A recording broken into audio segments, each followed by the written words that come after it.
লোকটার কি অবস্থা রে ভাই। ঘূর্ণিঝড়ের প্রভাবে আজ থেকে ফের বাংলায় ভারী থেকে অতি ভারী বৃষ্টির সম্ভাবনা।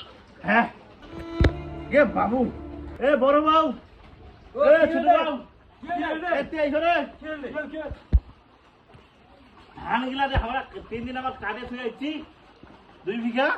হ্যাঁ হ্যাঁ আর খবর কোয়াতে 1 সপ্তাহ বৃষ্টি হবে।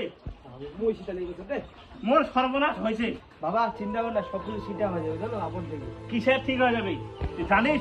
বন্ধনে কিস্তি নেই হ্যাঁ আমি ধান ধান কইছু, কিস্তি শোধ দিয়া পারু না বলতে তোর মাক দিয়ে দিছু অভিশাপটা। তা আমি কিস্তি দিয়া পারুনি, টাকার এত অভাব ওই সময়। মোবাইলে ধর তো ধর, অতীতে মোর ধান আর কি হইল মই গেলু, তোমরা আসিলে আসা না আসিলে নাই। ওকে বাজে দাদা চপ বুড়া বাজাতে মই এই সর্বনাশ হয়ে গেছে মধ্যে মোর সব কিছু চলে গেল। এই মালটা কিস্তি না দিয়া পারে ভোগ দিয়ে দিছে দাঁতে কে রে।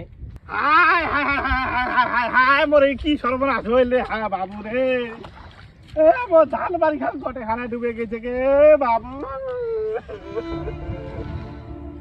মোর কি হবে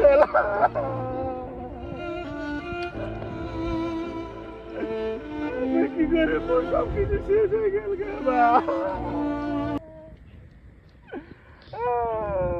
বন্ধনে নোট নেহারে ধান খান করনু, মোর নিজের জমি নাই বন্ধক নেহারে ধান করনু। মোর ধান খান করা ধর বৃষ্টি খালে শেষ করে দিল গে বা। মোর মাইয়াও গেল, মোর ধানও গেল, মোর তামান গেল গে। এ ভাই কি হইছে রে ভাই? ভাই কইস কেন মোর দুঃখের কথা। তুই কিতা কান্দছিস ভাই? কি হইছে তো কথা? এ বাবু লোটো উত্তর লাগি।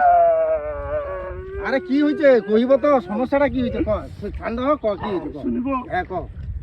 কচ দাঁড়া, মই বন্ধন কিস্তি নিছু, নেহেনে জমি খান বন্ধক নিনু। এইলা জমি তুই দিছিস বন্ধ? হ্যাঁ মই নিছু। নেহেনে নেহেনে ধান খান করলু। এলা ধান খান এই আকাশটা 2-3 দিন ধরেতে ধান খান মরে কাটে থুইছো ডুবে গেছে ধান খান যাইছে। এইলা কি আর খাওয়া যাবে? এইলা এ ভাই তুই না তো খাওয়া যাবে না বেচা যাবে, মুই শেষ হয়ে গেছু না। তুই তো ভাই বরবাদ হয়ে গেছিস রে। ইলা তো শেষ হয়ে গেছে রে। চিন্তা কর না ভাই, শোন সবার একে দশা হবে, যা হবে সবার হবে। তুই জানিস ভাই, এ বন্ধনে কিস্তি নিছু শোধ দিয়া পারু না, মোর মাইয়া রেখে দিয়ে দিনু। মোর মাইয়া গেল, মোর ধান গেল, মোর তামান গেল। হ্যাঁ চিন্তা করিন না। এই তোর বাপক ধর দে, তোর বাপক ধরে যা। বাড়ি ধর যা, তুই বাড়ি যা, চিন্তা করিন না। ইলা সবারে হবে, তুই একটু জগতে ধাল্লা কাটিছিস আর ভালো হয়ে যাবে, ঠিক আছে? এই তোর বাপক বাড়ি নিয়ে দেখি ধাল্লাতে তোমার ডুবে গেছে, তোর বাপ তো একলা পাগলা হয়ে গেছে, উতাল হয়ে গেছে। হ্যাঁ তোর বাপক একটু সামলা, বুঝছিস? চল চল বাড়ি চল। লোকটার কি অবস্থা রে ভাই।